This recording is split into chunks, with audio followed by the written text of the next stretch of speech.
बघूयात पुढची बातमी। बीडच्या मस्साजोग मधील सरपंच हत्या प्रकरणाला 18 दिवस उलटलेत, मात्र तरी देखील मुख्य आरोपी मोकाटच आहे। मुख्य आरोपी सुदर्शन घुले, सुधीर सांगळे आणि कृष्ण आंधळे या तिघांना पोलीस अजूनही शोधू शकले नाहीयेत। मारहाण आणि खंडणी प्रकरणाचा तपास आता सीआयडीकडे वर्ग करण्यात आलाय। मस्साजोग येथील अवादा एनर्जी प्रकल्पाच्या आवारामध्ये 6 डिसेंबरला हाणामारी झाली होती आणि 11 डिसेंबरला सुनील शिंदे यांनी दाखल केलेला खंडणीचा गुन्हा आता तपासासाठी सीआयडीकडे वर्ग करण्यात आला आहे। या संदर्भात अधिक माहिती देत आहेत मोहसिन शेख, आमचे प्रतिनिधी आहेत आपल्यासोबत। मोहसिन, सरपंच हत्या प्रकरणाला 18 दिवस उलटले आहेत, आरोपी अजूनही मोकाटच आहेत। नेमका कसा तपास केला जातोय, काही हाती लागलंय का पोलिसांच्या?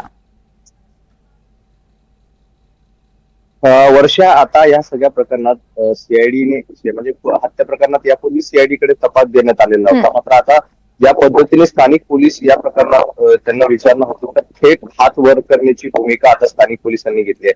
कारण अनेक माध्यमांना ज्या पद्धतीने स्थानिक पोलीस उत्तर देत आहेत त्यांच्या म्हणण्यानुसार आता या सगळ्या प्रकरणाचा तपास सीआयडीकडे वर्ग करण्यात आलेला आहे। त्यामुळे यात आमचा कोणताही हस्तक्षेप नाहीये किंवा जे पुरावे हवे होते किंवा ज्या आतापर्यंत तपास केला होता तो सगळा आम्ही सीआयडीकडे ऑलरेडी वर्ग केलेला आहे आणि त्यांना जी मदत लागेल ती आम्ही त्यांना करू, मात्र या प्रकरणात आता आम्ही हस्तक्षेप करू शकत नाही। त्यामुळे आता या हत्येचा जो प्रकरण आहे यात आता सर्व जबाबदारी ही सीआयडीकडे असणार आहे।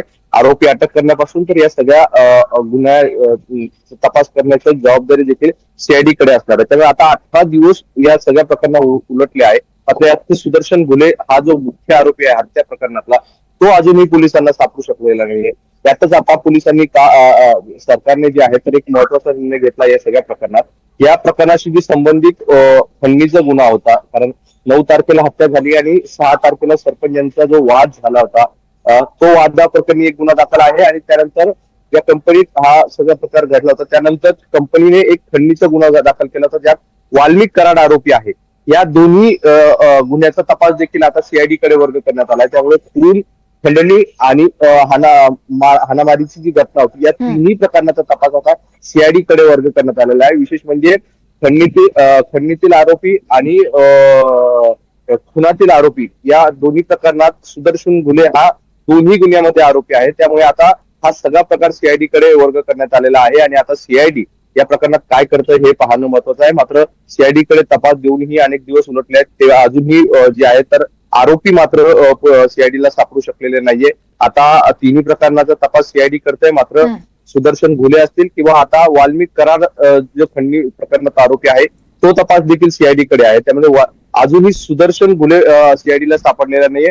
त्यात आता वाल्मिक कराड तरी जो आहे तर सीआयडीला सापडतो का हे पाहणं महत्वाचं असणार आहे। मात्र एवढे दिवस उलटूनही आरोपी सापडत नसल्याने आता बीडमध्ये नागरिकांमध्ये संतापाचं वातावरण पाहायला मिळतंय। पोलिसांबद्दल वेगवेगळे प्रश्न देखील उपस्थित केले जात आहेत, विरोधकांकडून देखील आरोप प्रत्यारोप केले जात आहेत। त्यामुळे आता या प्रकरणात पोलीस तर सीआयडीकडे बोट करून आपली हात वर करण्याची भूमिका घेतली आहे। मात्र आता सीआयडी या सगळ्या प्रकरणात काय तपास करतं आणि आरोपींना कधी अटक करतं हे पाहणं महत्वाचं आहे। आता 28 तारखेला या सगळ्या प्रकरणात बीडमध्ये मोठा मोर्चा देखील निघणार आहे।